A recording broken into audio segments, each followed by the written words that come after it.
Greetings all, welcome to Everything Borrowed, where we sit down to share stories and have conversations with entrepreneurs to artists and everyone in between. Today's episode is powered by Blake's Hard Cider, 100% fresh pressed, all natural and gluten-free, straight from our family's 75-year-old farm in Southeast Michigan. Find us in your local grocer or have Blake's direct ship to your home by visiting blakestore.com. Use promo code EverythingBorrowed to receive 10% off your first order. Must be 21 years of age. Please enjoy mindfully. Today we sit down with the co-founders of Go Big Energy, Vivi Mullen and Ben Koren, two best friends who want to change the energy drink industry by creating an inclusive, clean beverage alternative that focuses on the journey of self-improvement and not superficial outcomes. Go Big is a natural energy, wellness, and productivity shot. Vivi just happens to be the only female CEO in the entire energy drink industry. While other industries have moved towards better-for-you labels, the energy drink industry is notoriously stuck in the past, but Go Big wants to change that with progressive, better-for-you alternatives. Hope you enjoy the conversation. Ben, Vivi, nice to meet you. Looks like you're somewhere warm or warmer than New York. Yeah, I'm in California right now. You are? Nice. Are you from California? No, I'm from New York originally, but I moved here about a year ago. Yeah, it's nice out here. Yeah. Well, I'm in Michigan, and we're in a frozen tundra right now. So, yeah. But wanted to thank you guys for coming on and taking some time to talk with us. As being someone who's in the beverage space, I'm always interested and fascinated to hear kind of origin stories. And I understand that you guys were college friends, or you guys were going to business school at Columbia University, and that's where the genesis of this idea started? So first of all, we didn't go to university together. I just want to say that I went to U of M, so I'm a Wolverine. Oh, this might be a tough interview. I'm a Spartan, so but it's only because I couldn't get into U of M. So I definitely know I'm talking with someone more intelligent than myself, I'm sure. That's not true at all. But we were not so good when I was there. Our football team was not. You guys were beating us like every year. So we went to business school together. I am Brazilian, and Ben lived in Brazil previously for a few years before we went to Columbia Business School. And because I grew up between the US and Brazil, and we had this like big thing in common, like the gringos Brazilian situation.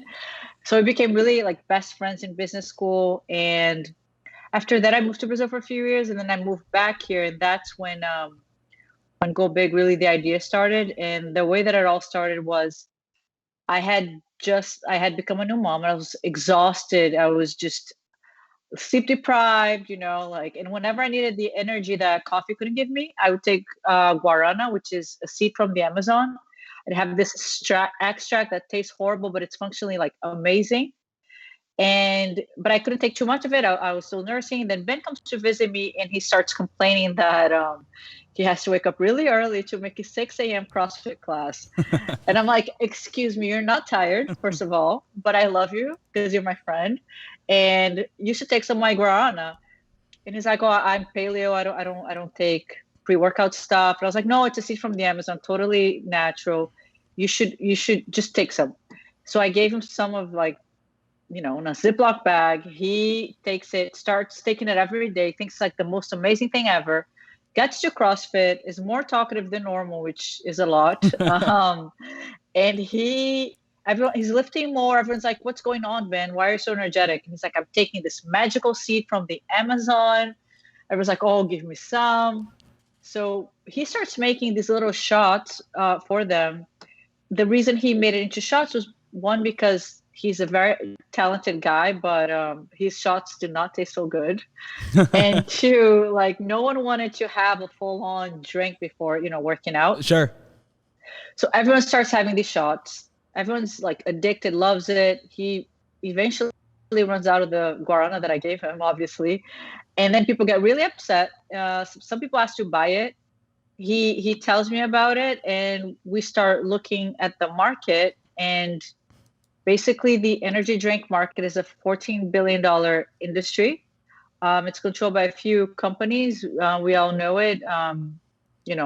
Monster, Red Bull, Rockstar, and now Bang is coming along. Mm-hmm. The energy shot segment is $1 billion industry. and it's basically controlled. It was invented and it's controlled by 5 Hour Energy. I was gonna say that's And your predominant competition, right?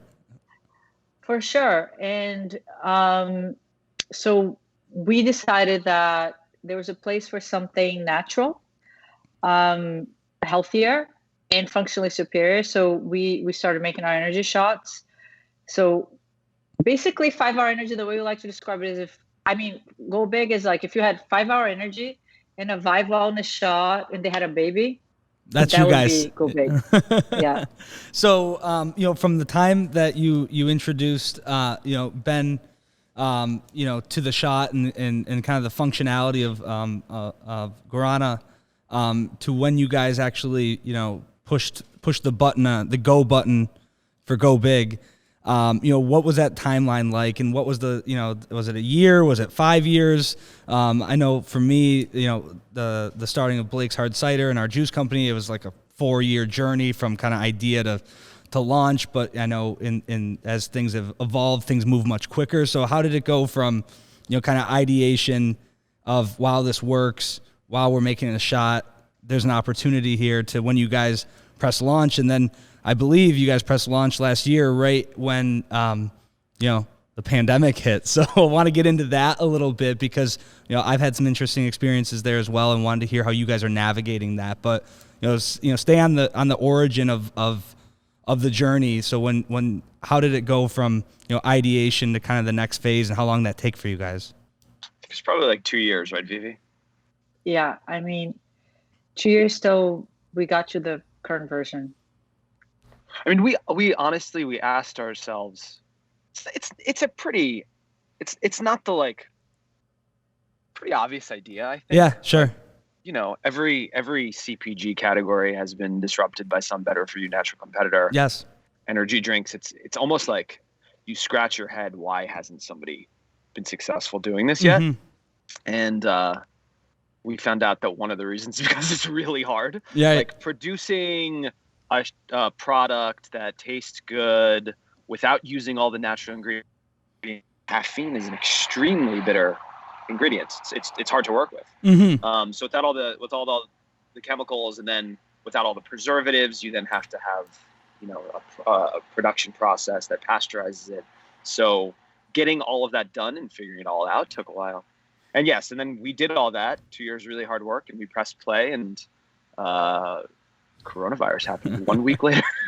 It's crazy, but sometimes those challenges create opportunities, and sure. So how did you guys pivot, from when you guys started to, I'm sure when you were originally thinking about going to market, you were thinking, direct to consumer, probably retail chains, convenience, big box retail. You were probably thinking the whole world, but knowing what I experienced, at least, is a lot of retailers kind of shut down from new products. They were like, we're just trying to survive. We need toilet paper, and that's about that's about what we're looking for. And are you energy shots are great, but you got toilet paper? Yeah, exactly. So, so I know that new products, they could be the best products in the world, weren't really being looked at for obvious reasons.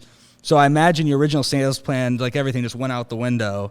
And so I imagine you switched to kind of an e-commerce direct-to-consumer model. And, how's that been working, and what have some of the challenges been? Because, I know everything's moving there, but there are a lot of challenges there. The launch plan was very heavily focused on actually CrossFit gyms. Okay. With the use case of and not just CrossFit, but gyms in general. Sure. CrossFit was part of the focus. And CrossFit is great because you can sell into individual franchisees that are small, and then there are some that are larger.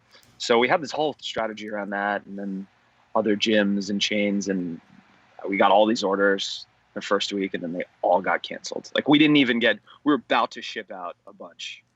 It was literally 1 week before coronavirus. Right. But that was half of our strategy. The other half was direct to consumer. And one of the reasons, we planned it this way, the shot as opposed to a big drink, it's a lot less weight. Right. And it's smaller. So we thankfully had set up a pretty good system for the e-commerce business. Mm-hmm. So we focused 100% on that through the pandemic.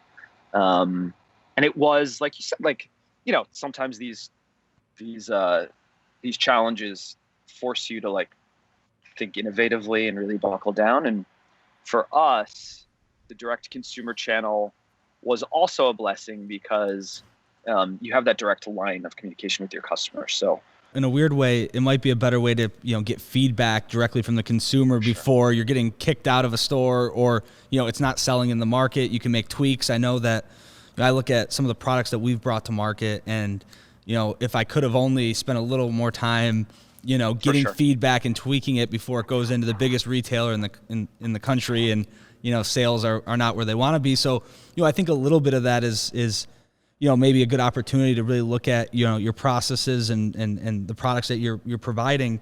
But, the CPG and beverage space, in particular, is a big business industry. As you talked about, there's few companies that, that kind of control the narrative. It's the same thing in our industry on the alcohol and the juice side. So did either of you have, experience in this, or was it just an opportunity you guys saw and you guys threw yourselves into it?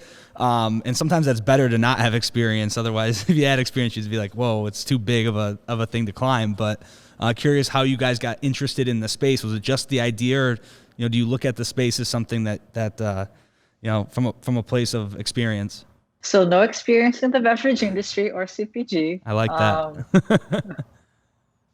We like the idea.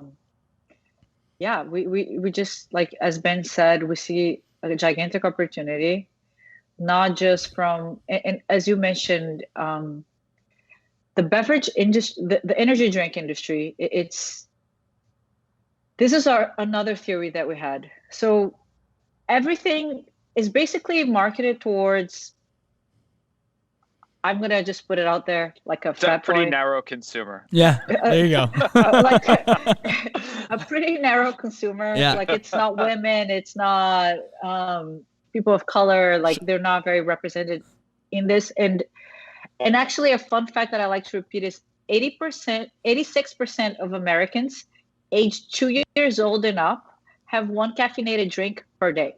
Is that 2 true? years old. 2 years and up? That's true. That's 2 years old. That's they have insane. soda, they have ice. Are you serious? I am serious. I can show you the study. That's insane. I can send it to you. So, like, America runs on caffeine. Mm-hmm. But only about 10% of people, according to this study, and this was, I think they researched like 37,000 people who took 1 week. They just wrote down everything that they drank. It was representative of the U.S. populations from 2014, and 86% of people have one caffeinated drink. And according to the study, only 10% drink energy drinks. The reason I think that happens is because, first of all, like, obviously everyone is tired if everyone's having caffeine, or at least they are addicted to caffeine. But energy drinks, like the traditional ones, they're not talking to everyone. They're talking to a sliver of the population. And my theory was, as like a new mom, was women are 50% of the population. We're just as tired as men, if not more. Sorry. No, it's much more. My wife is the one who gets up with the dogs, first thing in the morning, and it runs on much less sleep than me. So for sure. Exactly. No brand is talking to your wife or to me or to women. So we're not a female focused energy drink or shot, but we are inclusive. Yeah. We talk to everyone. And what we've seen is about 60% of our customers are female.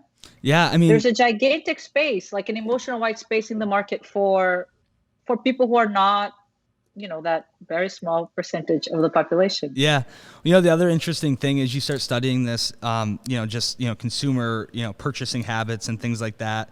You talk about the energy drink industry, and it might be, similar in many other industries in the beverage, industry, but from the energy shot deal, you don't see a whole lot of products marketed to women, but also, I think historically out of all households, it's like, the purchasing decision for those type of items is, I think 70%, 75% female are the ones making the purchasing decision. So you'd think there would be more products that are actually trying to speak towards, to that consumer and a more inclusive consumer. So that's great. And, kind of in that spirit, I mean, you're one of the few Vivi, founders, CEOs, female, in this industry. So, that has to be kind of a point of differentiation in your company and, kind of an empowering thing as you're going up not only against kind of global giants of industry, but also, you're kind of, breaking down the doors of the boys club a little bit.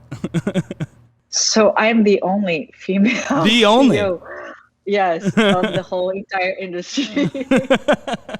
Well, we appreciate you for, blazing a trail for us, for future CEOs and entrepreneurs in the beverage space. But that's insane. You're the only one? I am the only one. Yes.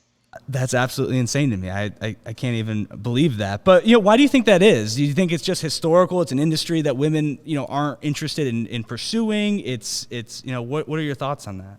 I think that it's a very, outdated kind of industry in all respects. Sure.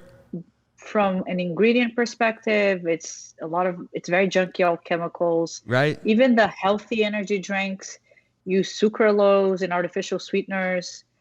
And then, so that's one thing. I think it's outdated in all respects. Yeah. And it's not there is a big barrier. I think maybe it's because I'm from another country, maybe because I love guarana, but if you ask most women, they don't, if they think what do you want to get into? I would say a lot more women would say fashion over energy drinks. Well, I think that's interesting. You kind of call it an outdated, kind of concept or idea. And, I think I look at, the world in which we live in and, the distribution model and the way in which the distributor and supply chains kind of set up, it all does seem a little old. You see so many things that are kind of evolving and taking on a new identity as far as how they go to market, how they reach consumers, how they talk to consumers. And you see a lot of industries that have kind of taken that. I feel like our industry in general, if you just say beverage, is kind of a little old and slow. And it's probably because there's so many giants kind of steering the ship. But it's people like you guys and people like us who hopefully kind of innovate and kind of push, the new boundaries. So, as it relates to that, and I always struggled with this, but I'm curious your thoughts. How do you go about trying to market a brand during a pandemic? And, you kind of have this inclusive message and you have a great product and, it has real ingredients. Something that I always find, it's like almost weirdly enough as a segue, I trust products from other countries sometimes more because I feel like I never get anything healthy here. I feel like anytime I go travel the world, Europe, Asia, South America, it's like I feel like I'm getting the real deal. And I feel like even when I feel like I'm eating healthy or drinking healthy here, I'm kind of not. So, I appreciate the idea that you guys are bringing, real ingredients. I think you have a real strong value proposition in what you offer, but, how have you went in the form of communicating that to your customers during a pandemic where you can't get out and be in front of people? I mean, I know that's a challenge we face. So I'm trying to borrow some good ideas here if you got any. A VC once said this to me, and I thought it was a great way of saying it. He said, the digital canvas is a beautiful place to tell a story. Yeah. Those ads are actually you get to say way more than in some billboard, right? Mm-hmm. So you test a bunch of different messaging and you kind of scale what works, right? What people click on, right, and what they buy from. That being said, the cost of advertising online right now, especially it was high before the pandemic. I read a study the other day that Facebook, essentially CPMs, which is the cost per 1,000 impressions, has more than doubled over the past year. Yeah, that doesn't surprise me at all. Yeah, so it's there's definitely, the whole world focused on that one channel, and there's for sure challenges around the cost of acquisition. Sure. So as you guys, kind of divvy up your workload and on this project, who does what within the business, and who kind of focuses on what parts of the business, and how do you see the business developing in the months to come? And now that we're coming out of the pandemic, knock on wood, and things will open up, a little bit more. What do you guys see as kind of your future next steps, for 2021 and then, obviously into 2022? So I broadly focus on like the e-commerce stuff. Sure. Because I had a previous company that was an e-commerce company, so I have some experience there. Vivi largely focuses on production, and she coordinates making the product, which is no easy task. And then like strategy stuff, we really just work together on all of that stuff. Sure.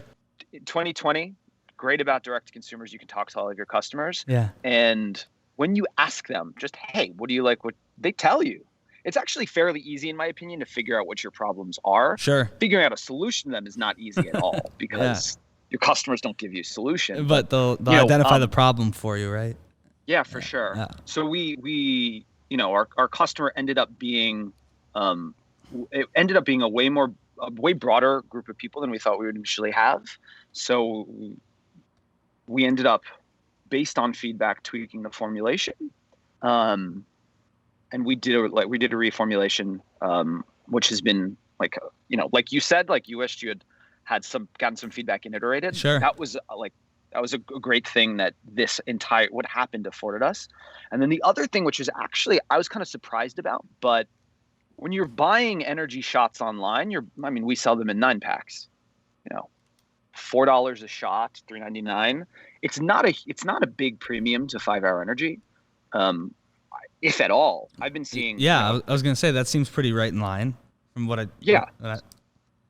But that price point, like what a lot of people said, it's like, this is too expensive.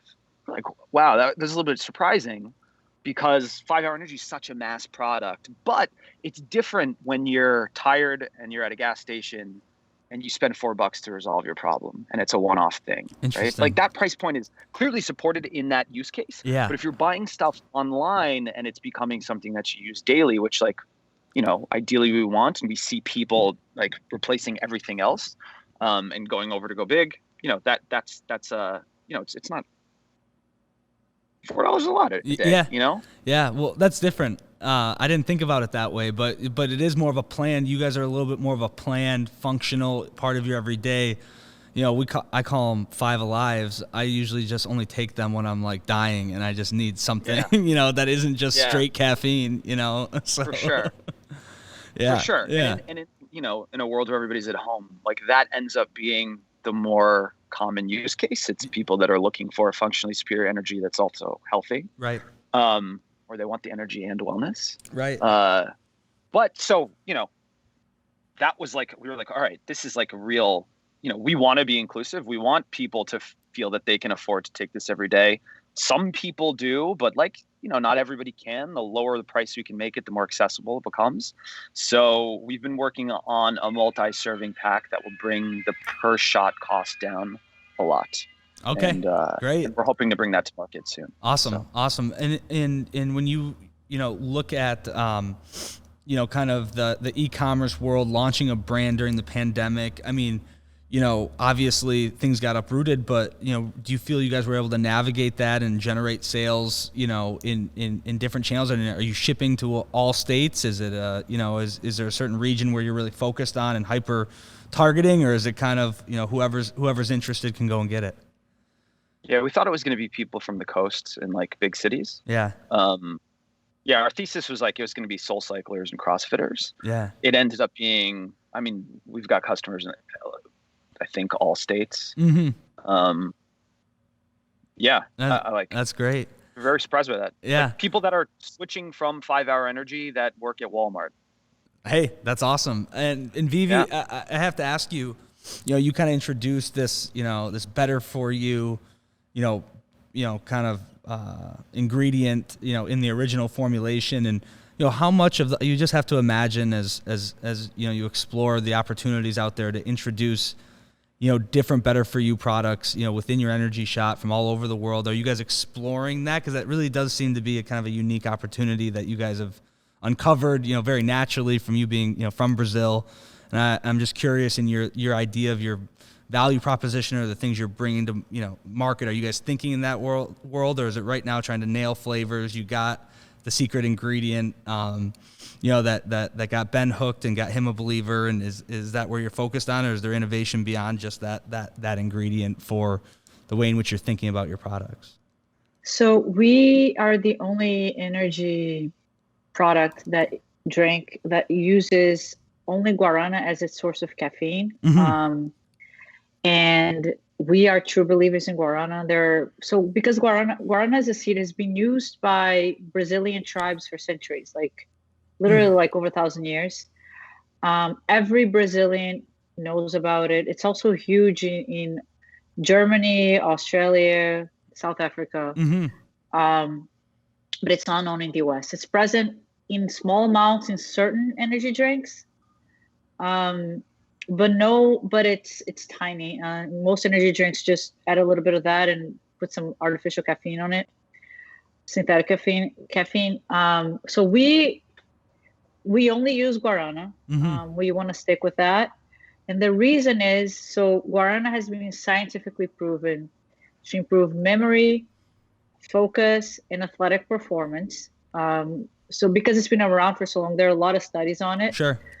It's also been shown to have more polyphenols, so the antioxidants from green tea that green tea is famous for.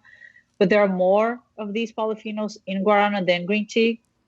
So it's really like, the more you read about, obviously I can't make all these claims because I'm going to get in trouble with the FDA, right. But I invite people. We have actually on our site, we have a whole page about guarana where you can go and we cite all the studies. So we are sticking with guarana. That's what makes our product feel different from the competition, and everyone. And because of also another thing that's really important is, on top of the caffeine, it has other tannins, and that makes like the energy. Everyone keeps saying that our energy is smoother, so there's no like jitters or crash. It lasts up to 8 hours, so it's really like functionally superior. I was going to ask you that. Is not all caffeine's made the same, right? Some of it has, depending on the source that it's derived from and how it's, presented in the drink, can have much more of a kind of leveling effect as opposed to these huge spikes and crashes, right? And I think I've noticed that when I take a rock star or something like that, I feel like I'm good for like 5 minutes and then I feel awful. And, I think there's more natural, views, but that's kind of that's a real thing, right? And you guys express that in your drink? Yeah. So caffeine, like the chemical is the same probably, but what we do is we extract the whole plant, the guarana, which is not just caffeine. It has other compounds, right? That balance it, right? Theobromine. Theobromine is what's in chocolate that makes people happy. Mm-hmm. So that we have that too. Okay, good. Go big, be happy. You want to be happy. Hey, that's a good marketing line. Go big, be happy. I like that. Exactly. No, that's interesting. So I have to ask both of you, if you look at 2021, at the end of 2021, looking back, what would a successful year for Go Big be? Would it be increased market share, sales, new products? What do you guys see as really the goalpost for success for this year for you guys? Yeah, bringing our new product to market and becoming accessible to a larger group of people who want to use it in the everyday, want to use it every day. And we want to open up an additional channel, be that retail or something else. We're studying it still. But yeah. Sure. Yeah. We will be adding on a channel. Okay. Beautiful. Beautiful. Well, thank you guys so much for coming on. If people want to go and buy this or find you guys online, is it gobigenergy.com, gobig.com? Were you able to get gobigenergy.com. That's awesome. Well, great name. We tried Go Big. We couldn't get that. Yeah, right. Yeah, you have to pay like $1 zillion for it. But no, best of luck to you guys. Vivi, thank you for, paving a trail for, I'm having a daughter in July, so paving a trail for young women who want to be entrepreneurs and CEOs. I love to see that, and we all do. And best of luck to you guys, and make sure to check in with you guys as the year progresses. And I'm going to go online and buy some right now, and I'll be giving you feedback. So. Thank you. Awesome. Thanks. And congrats. So Congratulations. Yeah. Thank you very much, guys. Have a great day. You too. All right. Bye. Take care. Thanks for tuning in, everyone. You can find Everything Borrowed on YouTube, Apple Podcasts, Spotify, and iHeartRadio. Show your support and drop a 5-star review to help more people find our channel. Don't forget to subscribe. Stay up to date with us on Facebook, Instagram, and everythingborrowedpodcast.com. EBP is produced by Chelsea Cox, Jason Brown, and Vox Adams. Edited and filmed by Nick Ferguson. Art is by Adam Yarborough. Everything Borrowed is an After Hours Media production. Copyright 2021.